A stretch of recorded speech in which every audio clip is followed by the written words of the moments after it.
I had been working on a particular job in my company, and I was kind of dissatisfied with where things were going. And there was a man in another completely different division who came up to me one afternoon and said, "Hey, would you like to work for me?" And he gave me some sample letters to write. He said it was some of the best writing he'd ever seen. And it all sounded pretty cool. And I felt like he really appreciated my talents and everything.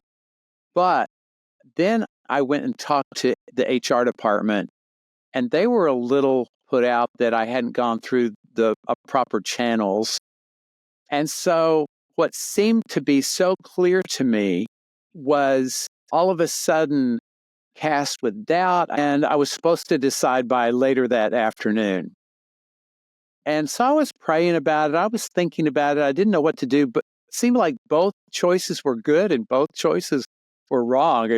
I had no idea what to do. So I went to lunch in the company cafeteria, and I went over and sat kind of in a place just where there were some chairs, just trying to pray and listen for God's direction. And I didn't really get much of a sign or a symbol.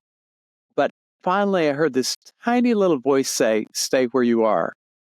And I thought, okay, well, I guess that's my answer. Well, so I went to lunch, and I saw sitting all by herself a friend of mine, and she was very spiritually minded and had a deep faith. And so I said, "Oh, can I sit with you?" And she said, "Sure." She said, "I don't know why I'm up here all by myself." She'd been sitting there for like 10 or 15 minutes.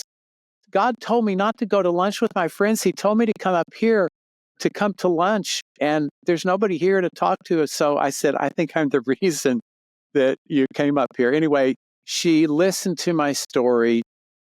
She didn't tell me what to do, but she gave me that moral support that I needed to have the courage to do what God had told me in that very, very, very still small voice. And she really was kind of like a little angel, and it made all the difference. I had the courage to then say to the guy who wanted me to work for him, "No, I'm sorry, I'm not going to do this."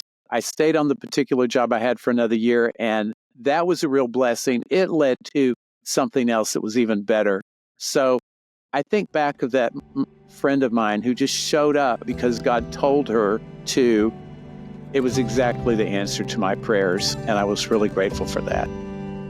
My very best friend, Kelly Peterson, has always been a very spiritual person. What she did was that when I was a singer-songwriter living in Brooklyn, I had written this song about Mary Magdalene, and I started to get really interested in Mary Magdalene, and I was actually able to look at a transcription of the oldest copy of the Gospel of John, where you can see the name Mary has been crossed out a couple of times. And I soon realized after, doing some research at the local library that people hadn't really done much with this information about the name Mary being crossed out in this oldest copy of the Gospel of John.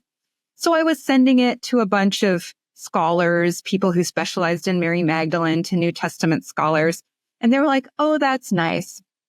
And I was very frustrated because it seemed like it was an important find and nobody was really following up on it. And this is what Kelly said to me: "You need to go and get a master's degree.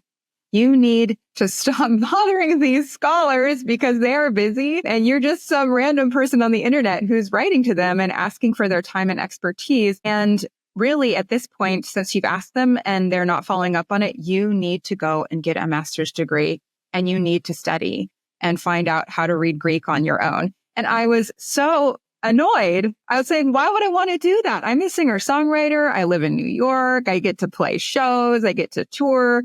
Learning ancient Greek sounded like the most boring, imaginable thing I could possibly do. And Kelly said, "No, you really have to do that." And she said, "You may have found something here and you need to do it yourself. You need to take ownership of this."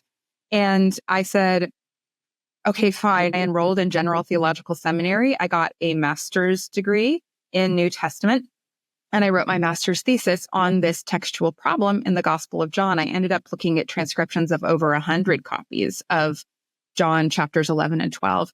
And I found that there is a major node of textual instability around the character Martha And when I finished my graduate degree, it was published in the Harvard Theological Review. And then I went on to do my PhD at Duke. And now I'm a professor of New Testament at Villanova University. And I credit this change completely to Kelly. She really saw what I needed to do. And it was like a little bit of tough love, but she's someone who in her life, she always sees the very best in the people that she loves. And she gives them the guidance that they need to make the decisions that they need. And I'm so grateful to Kelly. She has been this real angel in my life throughout my life.